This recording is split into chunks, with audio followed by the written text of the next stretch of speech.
Okay, welcome to this morning Saturday morning show. We are going to be talking about today. Will your home actually sell? This is 15 crucial details that sellers overlook, but buyers always notice. So if you're currently selling or you're thinking about selling, we're going to tell you 15 critical details that sellers often overlook that buyers always notice. Richard, you want to start us off? Yeah, certainly.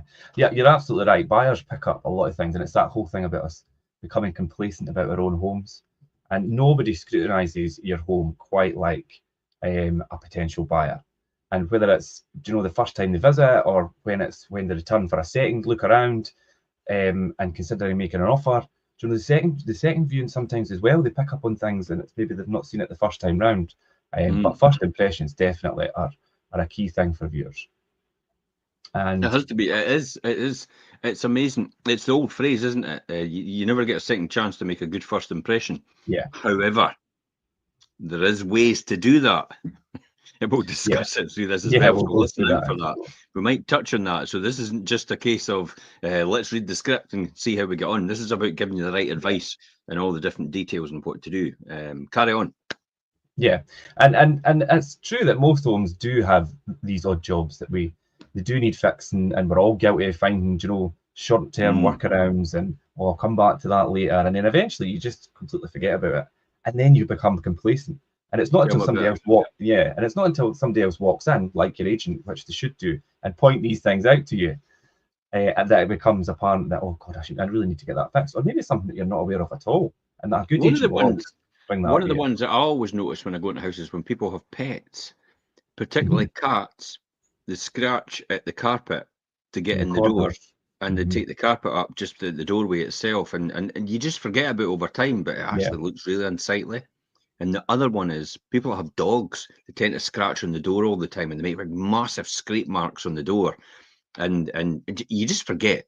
There is ways to actually repair that. So if you look up YouTube videos and that, you can actually repair these or get them out of sight, so people don't notice them that much. But it is all telltale signs that add to yeah. that overall impression in somebody's mind. I know, and usually these things are fine if you're living in your home, and I mean, they're just minor things to you. Mm, And if it's your pets and things, it's fine. But when it comes to selling, do you know that list of small repairs? It could really prevent buyers from actually making an offer on the property because it could put them off. yeah. And it's and for easy kind of digestion and things, we're going to break that down today, like you says, and we'll probably go off and talk about things on a tangent, but it is all relevant and definitely things that you need to think about when you're putting your property in the market. Yeah, definitely. So I think with that in mind, we'll run through what we're going to cover today, and the essentials is really your external appearance of the property, your outside. We're going to look at the smells and the scents and even the temperature of your house and that freshness when you walk in. That's a really important thing. Clutter, chaos, cleanliness. We're going to cover that today as well. A really important one for me is always light and space, and to feel that a property is actually loved and cared for. Do you know that could really resonate through to viewers as well. That's a really important thing. Mhm. Often, I mean, we'll all come to that point, but off the top of my head, and I remember Sarah Bainey used to talk about all the time when she did her restoration shows, and she probably Yeah. still does. If you don't love your Yes, home, that's a new then one. how do you expect anybody else to love it? Hmm. Because a lot of people, I wouldn't say a lot, some people just want Yeah. rid of their home because they don't like it anymore. They Hmm. don't want it They've because lost oh, the I've love got to for it. change the kitchen, I've got to do this, and I've got to do that. And it's like, what do you think the buyer's going to think when they walk in the door as well? I And then feel the you're same in your thing. mind about you want top dollar for it. It's not going to happen if you're going to do that. I mean, Yeah. I'll be honest, my kitchen's not exactly the greatest. It's still about 18 years old. Kicker boards are a bit worse for wear. Couple of marks in the worktop where you've put a pan down and it's bubbled it a wee bit, but it doesn't bother us. But you Hmm. never notice it now, and it's only when you come round to maybe even getting a new kitchen that you will fundamentally it'll make a difference because then you'll begin to see everything. I mean, I walk into my mum's kitchen, and she bought a kitchen off a tailor-made place, and what's happened is all the laminate started to come off. Really. And bubble, yeah, all over. And the place is out of business now. So you don't actually notice it until you actually get up close and start to press it. And you can see it's all what you call bossed or bubbled, or it's detached itself from the actual MDF now, because with the glue, it was obviously no fit for what it was doing in the long term. So it's interesting. You can see all these things, but you don't actually see it up close until you get closer to it. And buyers are actually quite good at that, and they scrutinise things. Okay, over to you again. Yeah, that's the last thing we're going to talk about is functioning, like your fixtures and your fittings and things actually all work. I picked up what you say when you were talking there, and it's quite interesting. You say about, people have sometimes lost the love for the property and they just want shot at it basically, but they still want top dollar. And there's no joined up thing there, because if you don't love it, nobody else is going to love it and pay you top dollar for it. So you need to, even if you do want shot of it, you need to make it feel like that, so that the buyers buy into that, and you could achieve the price that you want, definitely. But yeah, so how do you think your house holds up? We're going to cover a lot today, take a closer look and see if maybe you're already fit for the market, or whether there's something that you have missed and you need to address before you go to market. Let's cover the external appearance then. No less than 54% of buyers judge homes from the outside. That's according to Wren, Wren Kitchens. Yeah. So no less than 54% of people judge it, and I actually think that's quite low in comparison. I think it's a lot more. It's just the fact quite high. It's one survey, fine, okay, but I do think it's because if you walk up to a property and it looks really bad from the outside, your impression's different completely from when you're going to be walking in that door. If it was in pristine condition on the outside. So I think it does make a fundamental difference, and they make that decision in as little as 30 seconds, which gives you really a short and decisive window to set up your viewings for success. And this is what really you should be starting with. Probably the first one for me is buyers will definitely inspect your home's exterior while they're waiting to step inside. So scan your gutters and drains for blockages. So make sure you've not got any weeds protruding out your gutters, because telltale signs in the skew, it runs down the middle. Make sure there's no debris in there either. So make sure that's okay, and make sure you've not got any overflowing or blocked drains. That's quite a typical one, because you get quite a lot of, in the gutters especially, you get quite a lot of leaves, because they've not got a wee sieve at the top. So the leaves end up going down the actual drain pipe. It blocks it off, so when you get a huge rush of water coming in, it spews it back out, or it comes out a joint further up, and therefore it goes right down the back of the wall. So it looks really unsightly on your downpipes.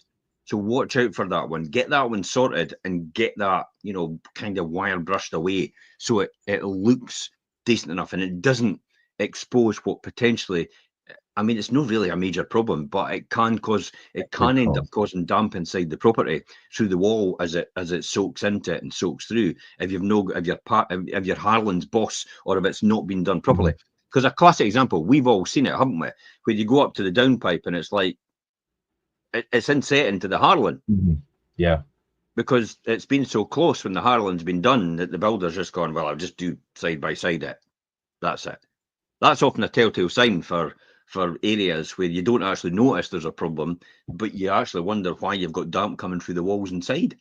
Because you can't actually see the water where it's coming from, but it's coming in on the other side. But the gutters is a really one that always comes up. And there was one recently we had, and it was a terrace property, and the gutters in the neighbouring property were really bad. And it was putting off years and things. And the owner actually went to the neighbour and says, "Look, I'll pay for your gutters to be cleared," but and they actually says no, which made it quite difficult, which was crazy. But anyway, I remember that one. But did they do it themselves then, or did they say no, we're not wanting you to do it? No, we're not doing it, and they were really bad, and it was hindering the sale. Wow, I would have been tempted just not to say anything and get them done. And then because they might have been out when they were getting done, so that would have been the end of it. And then when they came back, they would never know anything different. I might have been tempted to. I would be tempted to do that, because then it's the whole case about. I know it sounds daft, but Richard Branson talks about this all the time. Just go and do it and ask for forgiveness later on. Yeah, I suppose. And I don't think you should be asking for forgiveness for paying to do somebody's garden. Yeah, and doing that's enough doing here, it for really. free. But you just get the guy to do it, and then I mean the other thing is liability. What happens if they break the gutter? And what happens if they do something Yeah, wrong to the render when they put the ladder against it? All these different things could make a fundamental difference. So you've got to take that with a pinch of salt, what I yeah. just said. But on occasions, sometimes it's absolutely necessary in That order to get that top dollar. that was mainly the issue because they were terraced, they were joined, and obviously because they were that bad, it's going to obviously graduate along if it comes under the render. The roof's an important one as well. Yeah, Skews particularly because you do have seeds catching underneath, bushes and stuff like that. hmm So eventually, sometimes you see wee bushes protruding out the skew down the side of the cement skew, or you've got the valleys, as I talked about before, going in the gutters where the two roofs meet in the middle. yeah, Maybe the kitchen's off the back, so it's different to it. So therefore, they've got the metal valleys that run down the sides. So you've got to watch out for them as well. And these are all different things to do. So your roof, your slates are loose. What we call the undays in the the slates undies, are yeah, classic examples. So the undays on a slates are actually when you've got the slates right at the very bottom of the gutters. There's always a space in between. See that?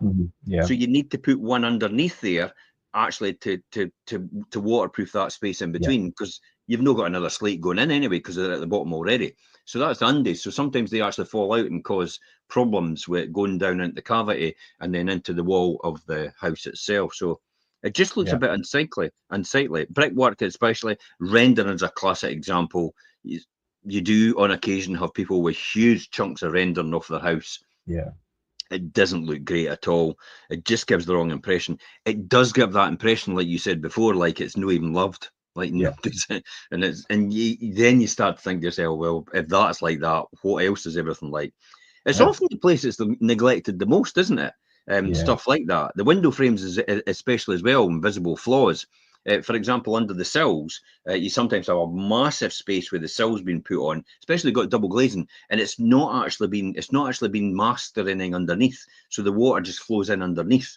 When it's a really bad wind, I mean, you get away with it because you've got the wee we split let, in between, so when the water hits the rain and it goes underneath the sill, it stops it because there is a wee gutter, a wee ridge. It stops it going any further. But sometimes when you've got really bad and strong winds, in Scotland when we've got like rain coming yeah, down sideways, yeah, it can do it, and it can push into the sides where it's no done either.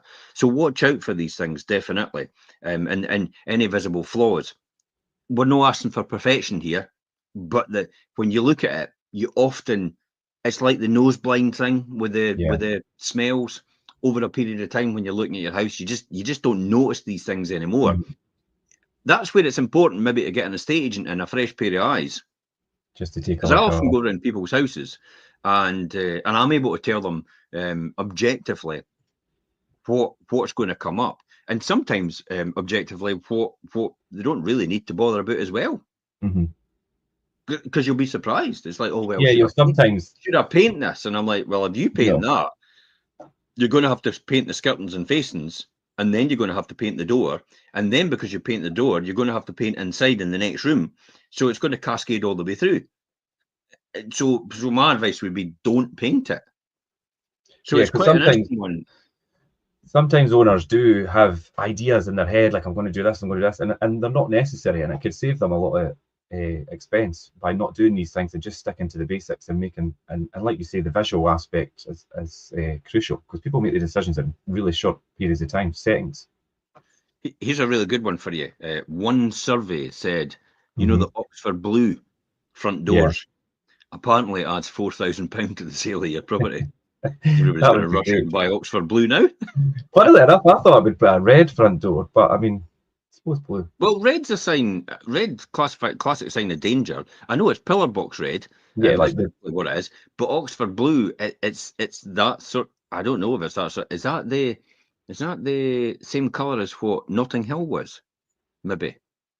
possibly, yeah, I think so. The door, and do you know if I Yeah. come up to an Oxford blue door with like the chrome fittings or even black fittings, metal fittings, that would appeal to me. I think that would really Yeah. give that a I like the fresh. grey UPVC doors with the chrome They are fitting. nice, yeah.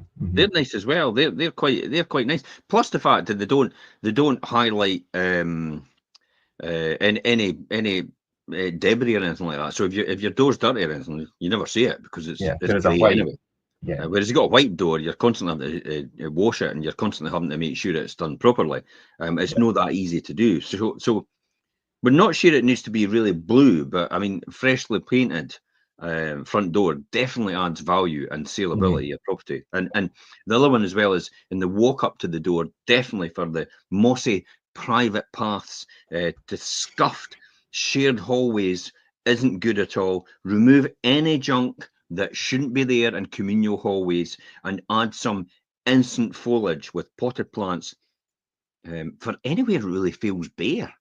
Yeah, just to create that, do you know, that welcoming and tidy, do you know what, appearance as you approach is definitely a good thing. It's really all about putting buyers in the right frame of mind before they walk in the door.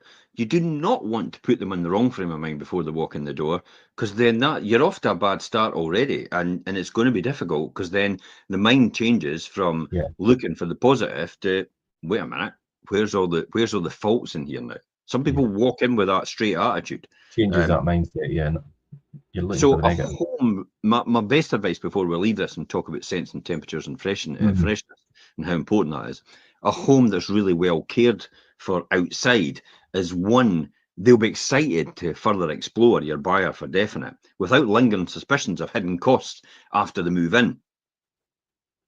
Yeah, you're absolutely right. If you've set that properly, like the appearance and the approach, and like you say, the external, then they will have that excitement, and then that brings them into, right, I want to get in here and have a look around, and that's where it brings us to these scents and temperatures and freshness and things. For me personally, this is a must and a definite when you're selling a house, to get the right scent, to get the right temperature, and get the right freshness. See if you do that. This is how I've succeeded so much in buy to let and kept high occupancy rates in properties that everybody else would go, there's no way you're going to be able to let that because of the area it's in. And yet I've had 100% occupancy at the best rent level ever. And it's because this is what I took into account every single time. It was the temperature, the smell, the scent, everything when you walked in the door. People actually walked in and went, wow, I could move in here now. And it creates that feeling with them. Yeah, definitely. So what have we got to say for that, Richard? What advice can you give people about this? Yeah, definitely. People make decisions on emotion, and the air inside your home has a real profound impact on the energy of viewers. Do you know the smell that they first encounter when buyers come in, and what they notice and what they'll remember? It's what they notice and what they'll remember for the longest. Do you know, if they come in and they've got these nice aromas and things. I mean, it's not all about aromas. If your house stinks of dog, you're goose. Yeah, and these are the, I mean, pet smells are right up there. Do you know, if you've been cooking last night, people making curries and things, and cigarette smell. I mean, not a lot of people do smoke in their homes anymore, for the most part, but it does. I've had it, and probably in the last 5 or 6 years, I've only had it once in one house in Suckup in Crail. It was just once. That was it. The place was reeking. The whole thing. It was embedded into the walls, everything. And it took them a wee while, because the first thing everybody says when they walked in the door was like, oh my God, it's going to cost me a fortune to get rid of this smell. And I'm not even guaranteed I'll get rid of it, because I feel like it's ingrained. It was almost like when you walked into the house and walked back out, you need to have a shower and change your clothes. Yeah. And the sellers were aware of that, but they were just at the point where it's like, oh my goodness, I'm tired. The elderly. I'm tired. I just rather just sell it.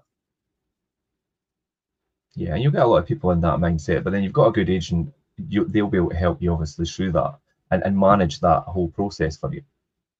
I mean, I've got 8 cats.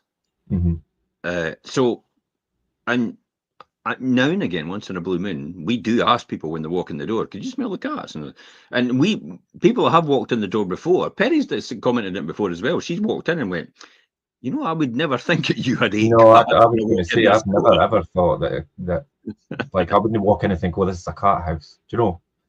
No. And it's the same, like, I've got quite a big dog. And my house doesn't stink of dog.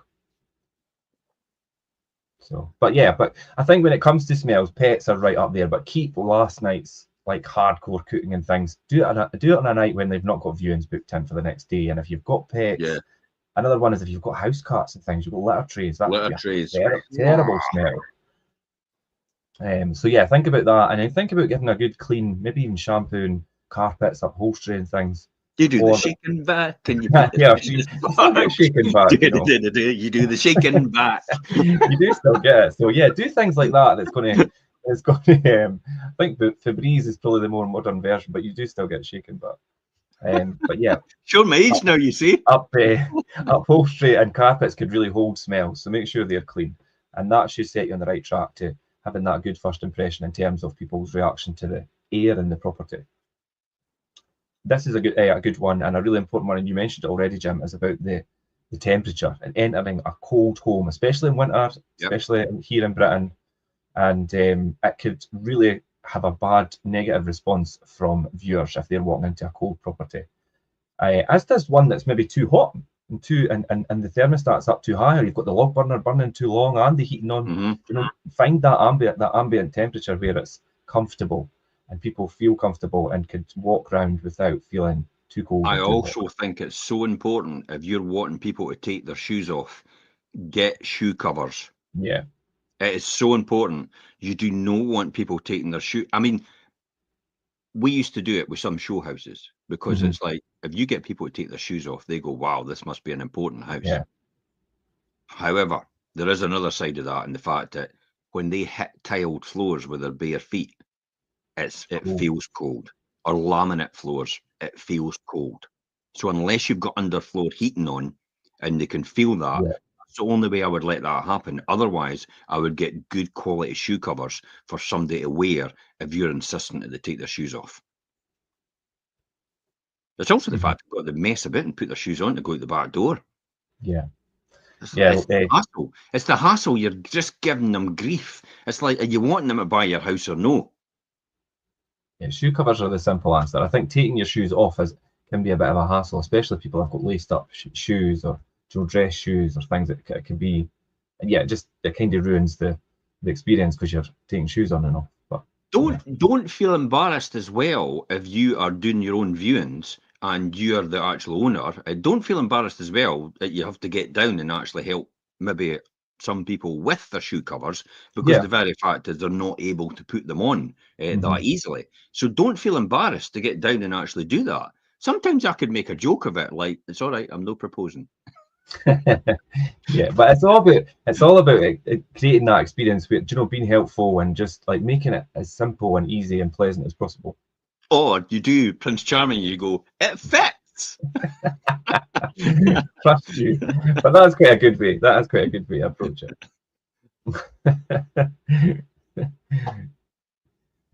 But yeah, temperature, and it's even worth maybe just having your thermostat set at a comfortable temperature, around about 18 degrees, say as the temperature, and then that kind of demonstrates, mindfulness with energy and things as well. Somebody goes in and your heating's up at 30 degrees, and the log burner's on, and everybody's sweating, and that's not good. It's not a good situation to be in. So, and then that brings me as well to the ventilation in a property, and doing lettings and things. This is something that comes up quite a lot, but the air inside a home could become really stale if you don't open the windows or don't have your trickle vents open on your windows and things to let some fresh air flow through.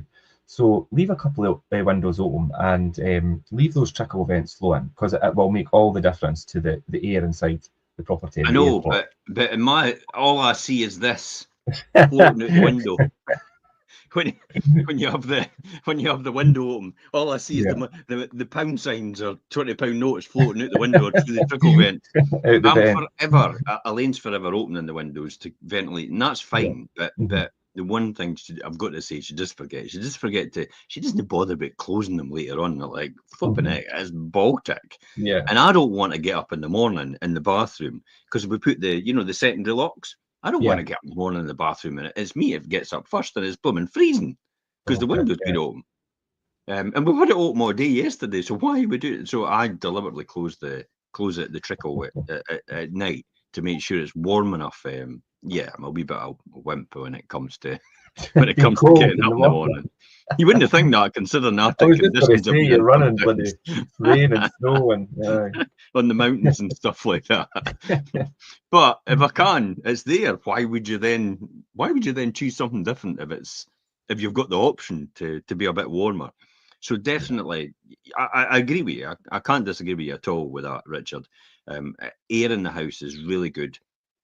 It just keeps that flow, that natural flow. It is actually quite good. I think it's like kills bed bugs and stuff like that. yeah, You know, and you put your just normal clothes fresh in, air. It just can let the do air ventilate wonders. through and stuff, and that builds up over time. Remember, what if you're going to talk about a wee bonus tip for anybody to know, Yeah. what would that bonus tip be? Yeah, as I say, normal, just fresh air, it can do wonders. But in addition to that, if you've got houseplants and flowers and things as well, these could purify the air, create a wee bit of fragrance. They look nice as well, and kind of you get a wee bit of lift with some natural scents and things as well. But you do get like reed diffusers and Yep. these botanical candles, and even freshly cut flowers on the worktop in the kitchen, or in your hallway and things. They could all create these lovely, like, inviting smells that can keep the property I am fresh. a big fan of running round with Febreze, Hmm. not up the way, but down the way Hmm. in the corners of the rooms, Yeah. and in the toilet as well. Maybe a bit of bleach round inside the WC, and down the plug hole and stuff like that. Hmm. Because when you walk into these rooms and you've got specific smells and scents, it immediately says to people freshness. Hence the Yeah, reason you why I associate talked with that.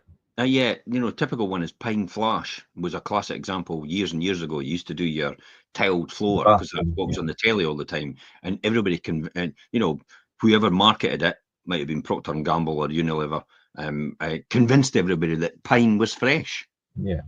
Who knew? Do you know, that makes me think of like the black and white, I suppose that's flash, but it makes me think of the black and white checkered floor. Yeah, exactly. That's exactly what I was thinking. And I saw Yeah, in my mind. That's that's what makes exactly me what I think of. thought. Flash, doo doo, the wee Yeah, dog going. So that sort of thing is definitely a huge, huge bonus. I think to go on from there then, and we talk about the clutter and chaos and cleanliness, that really is essential. I mean, nobody truly looks forward to decluttering. Clearing out cupboards or cleaning, it's like, that's usually typically the biggest objection for people not moving, because they realise the amount all of this stuff. stuff that they've accumulated over the years, especially myself. I mean, we've been in the same house for almost 20 years now. And I look in some of these cupboards and I think, I've never ever gone in that cupboard for 20 years. And it's still there, that stuff.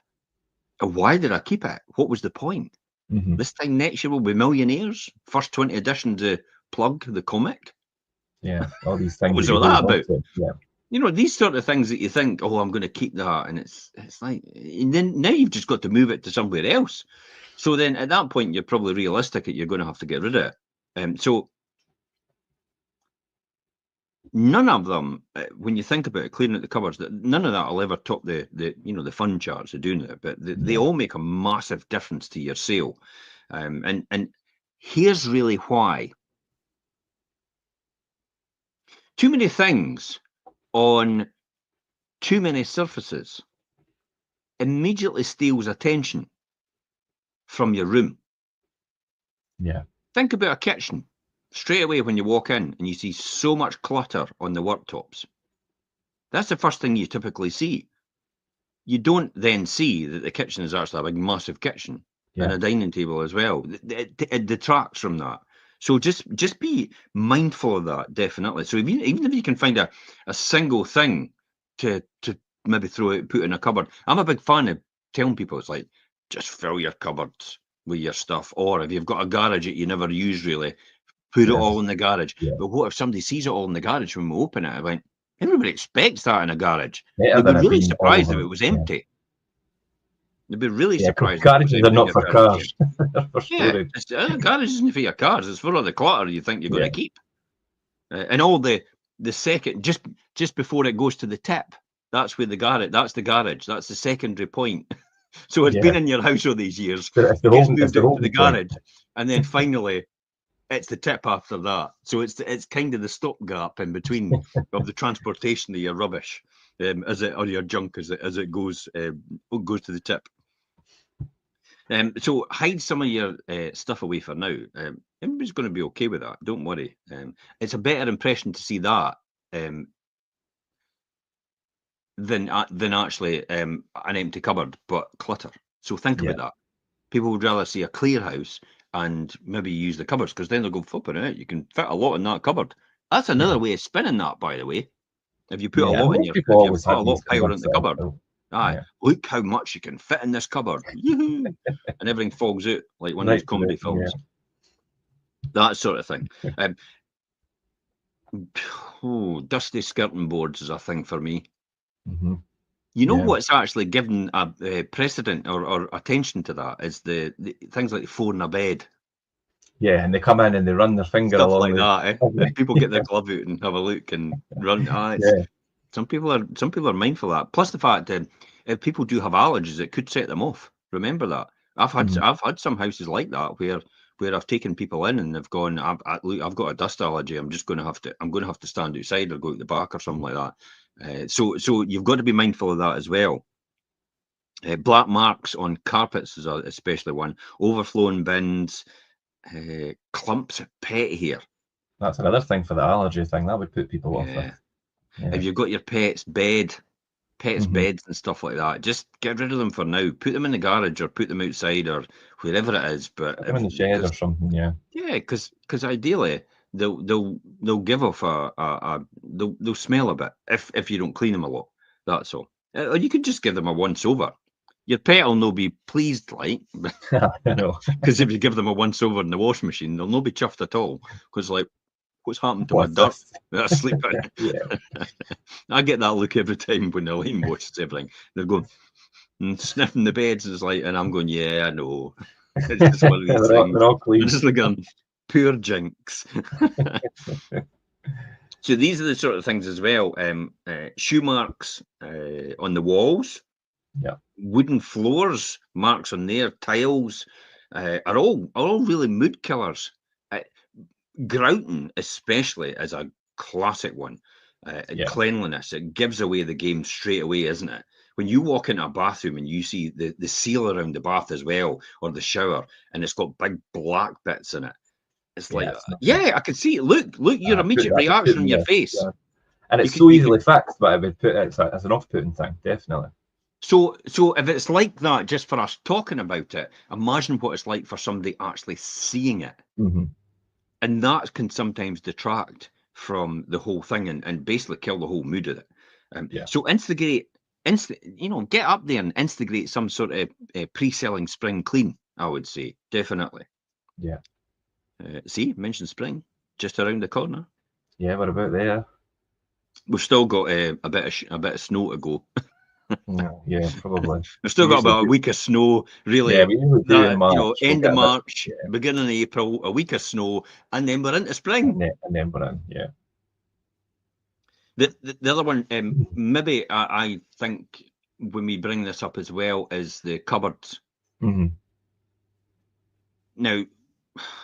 we have all got cupboards with things in it we have never used for years. Maybe it is the time to get rid of that. I'll give you a wee top tip in actually decluttering. Get 3 boxes. One definitely says you're keeping it. One definitely says you're getting rid of it. And the middle one says you're thinking about it. So keeping it, getting rid of it, thinking about it. Fill all of them with all your stuff. Then get rid of the stuff that you're no having. Keep the stuff that you are having. Take the box that you're thinking about it and start again. Yeah. Be brutal. And then eventually you'll whittle it down till you've got no thinking about it anymore, and you'll know exactly what you're putting out. So then it does declutter the house quite quickly. Yeah, if you've got young kids as well, get them involved. They like doing things like that. And when you get to the end of it, let's have a reward. Something like a McDonald's or something like that. I know that I'm advocating them, but some sort of treat for getting them involved and getting them. Because they can obviously get in the way. make it frustrating because they need a lot of attention sometimes, That make especially them if they're part of it younger. instead. So if you get them involved and get them being part of it, that'll be a really good thing. Plus, you're actually teaching them how I to think vital skills later on for their life. the thing with cupboards, and I mean, people in my generation will relate to like the Monica cupboard. I don't know if you'll know that, Jim. It's from Friends, and everybody expects to have that one cupboard that's full of stuff. But see, when you've got every cupboard and every drawer full of stuff, that then doesn't give off the right vibe, and I think it can be quite off-putting because you just feel the place is completely stacked full, and it just doesn't create the right vibe. Yeah, yeah, I would say so. Yeah, and it doesn't really show off your valuable space as well. Remember though what I spoke about in the beginning. If you have no other choice, and it's a choice between decluttering your house and putting it into cupboards, or leaving the clutter in your house and having the cupboards empty, the former is the one to do. Definitely, just put it into cupboards and declutter your house, and just bite the bullet. It's better that than the latter. Yeah. I mean, if you're still you're still resisting this. Well, since you'll need to empty your home when you're moving anyway, try treating decluttering as maybe early packing, with a double bonus of adding thousands in value and speeding up your move overall. That's a You're good point, getting actually. another point is as well, if you're getting new furniture for your next house, why don't you just get rid of all your old furniture now Yeah. and put it in your existing house and take it with you? Because then your existing house is going to look great, isn't it? Because it's got all the new furniture, and you'll probably get even more money for your house because people will see, they'll get that really good vibe about it. It could add thousands onto the end result, by the way, and it could maintain your price point if you're in a market which is going down. Yeah. And you're going to be ultimately packing up anyway, so why not start early? Yeah. How important is light and space then? Yeah, I mean, light and space, and as we say, is creating that feeling that a property is actually loved is such an important thing. And it might sound obvious that, there's absolutely no benefit to having your property feel darker, or even smaller, or even feel that wee bit scruffier. People might be, well, that's obvious, but it's not quite obvious. It's obvious to everybody. And when you're trying to sell a property, you need to check if any of the things that we're going to discuss here are actually spoiling your chances of securing a buyer, because they're so important.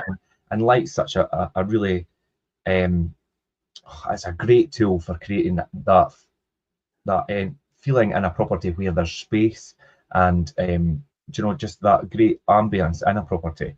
Dirty windows and net curtains, and they could create such a bad feeling in a property when they're hanging in front of the window, blocking the light. They're dirty. These are all things. If blinds are left closed, come in, open curtains, have blinds open, have the clean windows, even half-drawn curtains and things as well. Open them right back, because it just draws the room in if there's not enough light coming through from the main window. Oh, look at take a leaf out of program makers and filmmakers and directors and that. What impression does it give you when you see a scene in a film and the room is dark and or it dingy? starts to close in. Yeah, dark and dingy. Yeah. What impression does that give you? There's Then something think bad about going to happen here. yeah. And then what impression does that give you then when a light is bright and beautiful and sunshine coming in windows? Yeah, the light opens up and the flowers are in bloom, and it's like The former is very insular, and the latter is actually very open and bright and optimistic, I would say. Yeah, and obstacles blocking light coming into a room, like curtains and even dirt on the windows and things, could, like you say, shrink the room right in and create that feeling, and that's not what you want. The impression for your viewers. We talked about furniture as well, Jim, and you were talking about just what would be the harm in clearing it out, especially if you've got new stuff to come for the new place and things. And too much furnishings and things could really cramp a room's style, and it could really unfocus like a really unfocused arrangement could really block standout features. Like if you've got a really nice fireplace, or you do have that big picture window, and you've got a couch running along the front of it, or you've got chairs sitting too close to the fireplace and things, it could create that that haphazard kind of feeling, and it could also be really tricky to get good photography as well. Sometimes years ago, I remember when we did the photographs. So we obviously get Yeah. professional photographers now, but Mhm. the issue for the three-piece suite was when it was right along the back and you had to get the right shot of the room. You would get the Mhm. bounce back from the light off the back of the suite quicker, and therefore it would put the rest of the room out. Muck up the And exposure. Yeah. it'd be overexposed at that bit, but the rest of the room would actually be dark as a result. So underexposed, and that was a huge issue. I often just used to move the three-piece suite out the way and then take the photograph and then move it back in where it was. Yeah. Yeah, just to avoid that. But I could definitely see that. And if you're going to be getting rid of some of your furniture, then why not consider getting rid of some of it now Mhm. beforehand? Because you're not taking it with you. And it's maybe the odd chair. Because I've walked in and somebody says, "Well, we're not taking that chair with us. We're just getting rid of it." And I went, "We'll just get rid of it now then." We're now. Because it doesn't look great. It just looks out of place, and it's taking up a vital space when you walk into the room and look over at the bay window. It takes up a space where actually, if that was open, it would look really inviting, and Yeah. it would open a multitude of ideas in somebody's mind about what that space could be used for, rather than just having this sort of, for want of a better phrase, an ugly chair sitting in the middle of it. In the middle of the room. It could muck up the flow and how a viewer, navigates around the property, and you could Hmm. walk into a room, whereas you've got it designated like this is the lounge, or if it's a lounge diner, and it's like create that proper flow in a property. Yeah, but then as well, it comes into then probably the next thing you were going to talk about, which is the dried out watermarks, the black spots in Yeah, the ceilings and the walls. these are all things that The people lead buyers become all, complacent to as well. and it's predominantly because you've got an outside wall and you're not airing your room properly. Hmm. Especially in bedrooms, you get it a lot. People actually think there's a damp problem when there's not. It's just Hmm. it's just lack of Ventilation. ventilation. So what you've done is you've put the wardrobe or the sideboard or the cabinet, the side cabinet, the bedside cabinet up against the wall. You've left a tiny wee space, but not a lot enough to dissipate the moisture it collects as a result of the condensation. Where you actually been in your bed at night and no Yeah, opening the windows. See there where it all fits in, but no opening yeah, the windows, the condensation yeah, that builds up definitely. as a result. So that's why you've got to sort that out as well. And it could often just be wipe it. The quickest way to work out, and this is an easy, ready reckoner for you, to know that you've not got a problem with rising damp or anything like that, or anything like that at all, is you've just got black spot in the wall or Hmm. the ceilings. That's not damp. That's just lack of ventilation. Yeah, So it's easy just to wash that down, possibly with a light bleach, or maybe just a cleanser, a worktop cleanser or something like that to wipe the wall. So just to get rid of it. a So real that's common quite thing. important. A common thing as well is sometimes from the bathroom, possibly a pipe's come loose under the bath or the seal of the shower tray or whatever. Has let some water through at some point, and it's been fixed, but they've never fixed the ceiling I've mark. seen that a lot. And all that's been fixed, but the viewer will come in and look at that, and We just immediately, never got round to it, and I'm like, yeah, well, all you need to do is, if you're not in a position to do anything about it, because if you start, you'll no stop, and you'll have to do everything else because it needs to look the whole room, and you can't afford to do that. Then at least take a border paste and then put it back up so yeah, it's sticking down the paper. I mean, you'll maybe see the watermark, but it's easy to explain. It's all been fixed. There's nothing wrong. It's just a case that you would just paint over it, or you would just repaper yeah, when it comes to it. That's probably the most important thing for me. yeah. I think, Simply put, really, that buyers are um, drawn to homes that feel bright. yeah, There's no doubt about that, is there? yeah, definitely that light and that space, and like I say, the feeling that a property is actually loved Hmm. and lived in at the same time. I think as well, if it's a family home, you want to create that feeling.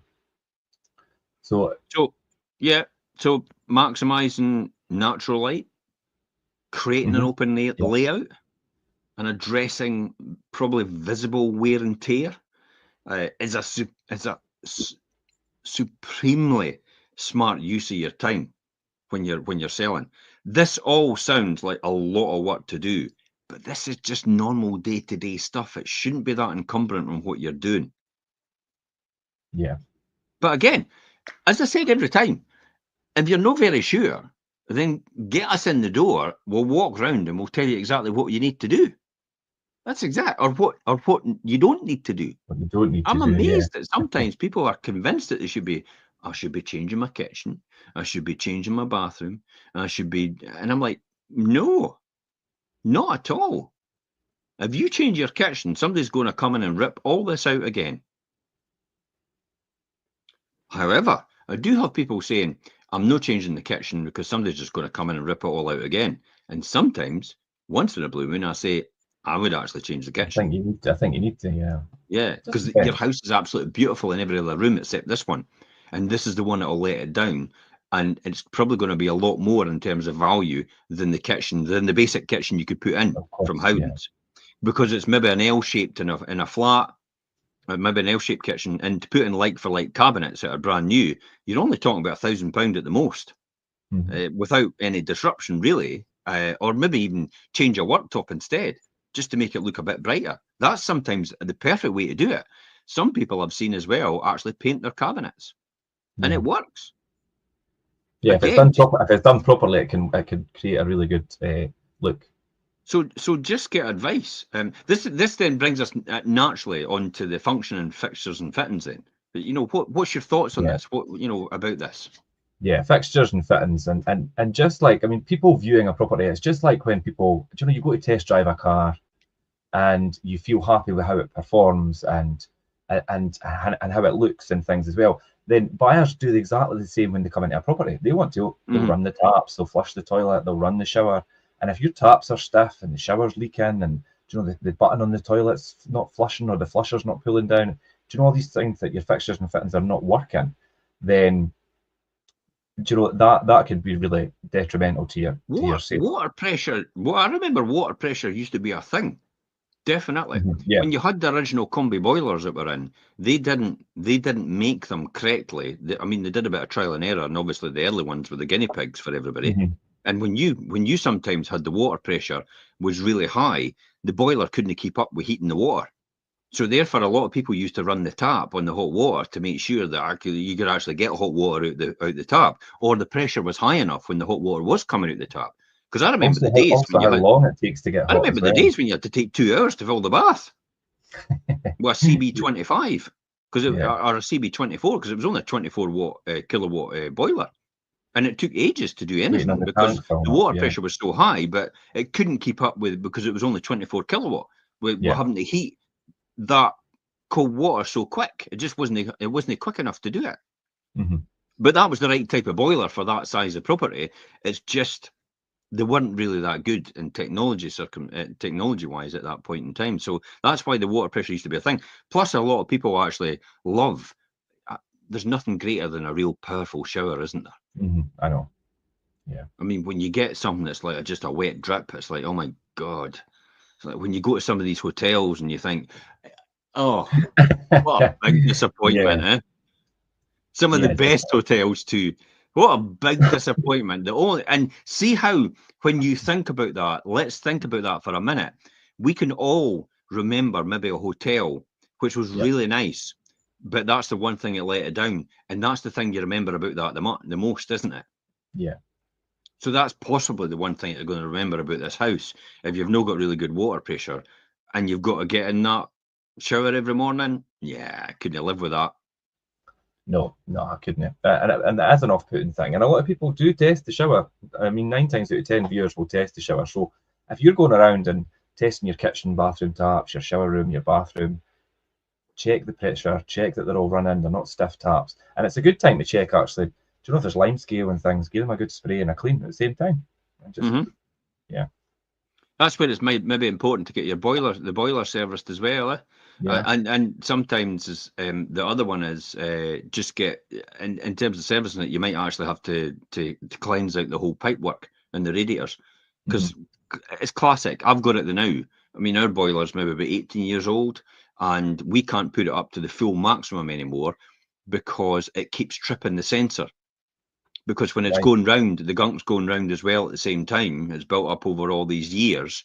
It's not a lot, by the way, but it's enough just to trip it because it's no going fast enough. So therefore, the water's heating so quickly, it's setting off the sensor, and then the boiler's going into what is error code 9 apparently, and that's what that is on the. I think we've got a Worcester, so you just have to turn it down 1 notch, and then you're fine. It works perfect, and it doesn't trip. But he said summertime, best time to do it. I didn't think he wanted to do it in the winter. It was like, no, I think the summer's the best time to do this. And it's like, but then that's like everything. And then you get to summer and you think, no, I'll just leave it. Leave it then. Because I've not got the heating anymore. I don't need it.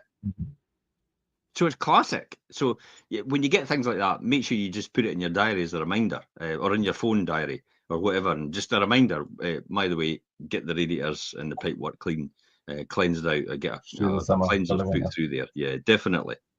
What about things like lights and stuff like that? This is a classic as well, isn't it? Yeah, lights are so important, and you should have all the lights on and things, and have bright lights and not these, you know, the different dim lights and the yellow lights and things as well. The old fluorescent. It takes about 5 years to get the right light in your. Like they're heating up. What is it? The incandescent lights or something? It's and they took ages and ages and ages with the old power saver lights used to. And some people actually still have them all this time. It's like, I'm not changing them. I'm getting my money's worth out of this. Like getting your money's worth. The new ones are much more energy efficient. Yeah, change to LED. Stop being a tightwad and a skinflint. Change your lights to LEDs and get all these lights that are out right now and replace the bulbs. There's nothing worse than me taking somebody into view a property, putting the light on, and there's 5 lights on that thing, and only 2 of them are working. Yeah. That just tells everybody, and it tells me as well, that you don't care about your property. That's what it does. Yeah, because if I think that and I feel embarrassed, and I tell my sellers all the time, it's like, you need to get that light bulb changed. You need to get that light bulb changed, and please do not put a combination of yellow and white light bulbs in the same fit. Nothing worse than that, yeah. But it does. It gives off that kind of lackadaisical approach, and that's not what you want to. That's not what you want your viewers to feel. So yeah, go around, switch on all the lights, and make sure they're all working. Make sure they have these the LED bulbs and things as well. That will make all the difference. And stay away for these warm light and soft tone variety. You get white. Go for warm whites. And actually cool white as well. And these are the daylight. Daylight is a Philip bulb. Daylight's brilliant because daylight, actually, you could have the lights on. Nobody has any idea the lights are on because it actually is like you're outside. So it's another way to make it look like there's a lot of natural light coming into your room. It's another way to make a room who otherwise maybe doesn't have a huge window, or they're on the west side of the house when you're doing the viewing. So basically, you never get any light into it as such anyway during the day. To have that white light or the daylight light in your room is a huge bonus for anybody, and it gives them the right impression rather than, again, we come back to the film set, the dark and dingy look. You don't want that. Yeah, definitely. Light is such an important thing, and you can create that quite easily. Also, like door handles, creaky door handles, loose door handles, ones that wobble, and stiff doors that are hard to open and close as well. You're not talking about my house, are you? Especially timber doors and things, and these could swell and reduce depending on the weather and the time of year. Think about all these things, because if people are going to try to get out the back door and the handle's loose or the door's jammed, and that just ruins the experience. Yeah, I remember those times when you had the wooden front doors, and when it came to winter, they would swell and they're always sticking all the time to try and get in. It's like, yeah, I remember all that, and everybody changed them to UPVC to stop that. And sometimes though, what happens with UPVC is you get the sunshine on it, especially in the morning if it's really hot, and then it swells the door as well. I've actually got oak front doors, front and back doors, but then I need to put it's yacht varnish. I must be paying you too much. No, I got them. My brother-in-law's a joiner, and he put them in and things. But in order to keep them for doing that, did he back pedal on that? No, you need to put yacht varnish on them, though. That's the secret. Yacht varnish. yacht varnish, stop them from swelling in the weather, especially my back door because it's south facing, so it gets sun, rain, sun, rain. That was Not my anymore. job when I was wee. When I was a young laddie, when my dad used to get me to put yacht varnish on the doors. That was the type of things I had to do. What we call the chores now. That's what we do. Definitely, yeah. The creaks and everything just set all the wrong tone, don't they? Even And some and floorboards and especially if staircases. you've got a new carpet in a room and the carpet's a bit more flush, and then the door is difficult to open as a result. Just get that door adjusted Yeah, to take that adjusted or negative framed, impact away. Yeah. So minor fixes, I would say, can prevent awkward moments, definitely, during viewings and reinforce the impression of a well-cared home, reassuring buyers they're making a wise, stress-free investment, I suppose, and a wise decision overall. What will buyers notice about your home then? And that's probably the thing we'd love to hear from you. What have you got in your home? Do you think that buyers would notice that you And they would wouldn't take want them away to in their see? mind. Yeah, that'd be interesting to see these in the comments. I mean, some people have put comments in. We'll answer them later on. But definitely, I think that's the sort of thing to do. And if you want a fresh pair of eyes, because you're probably considering selling, then by all means, just give us a shout. Send a message on this post, or maybe just give us a call or WhatsApp us or whatever. There's loads of ways to contact us. It's not as if we're uncontactable at any point in time. There's always a way to contact us in some shape or form, especially if you're watching this, because we've got a message button on this page anyway. Overall, so or in the comments as well, which we can come back to you as well. So thanks for coming on, Richard. That's a really good insight into what we need to do as sellers. Some easy tips there too. Yeah, the 15 critical details that sellers overlook and buyers will always notice, definitely, I would say. Yeah. Okay. Next week we'll be doing a letting show, aren't we? Yeah. And Monday, 12:30. Monday, Workstation Show, 12:30. We're doing Kick Yourself into High Gear. Okay, that'll be good. That'll be good. That actually reminds me of that phrase, when motivation comes and goes, but discipline is the engine that keeps it going. Good. We'll cover that on Monday then. Yeah, definitely. Okay, thanks for coming on, Richard. Thanks for everybody watching and listening and tuning in. Until next time, it's bye-bye from us.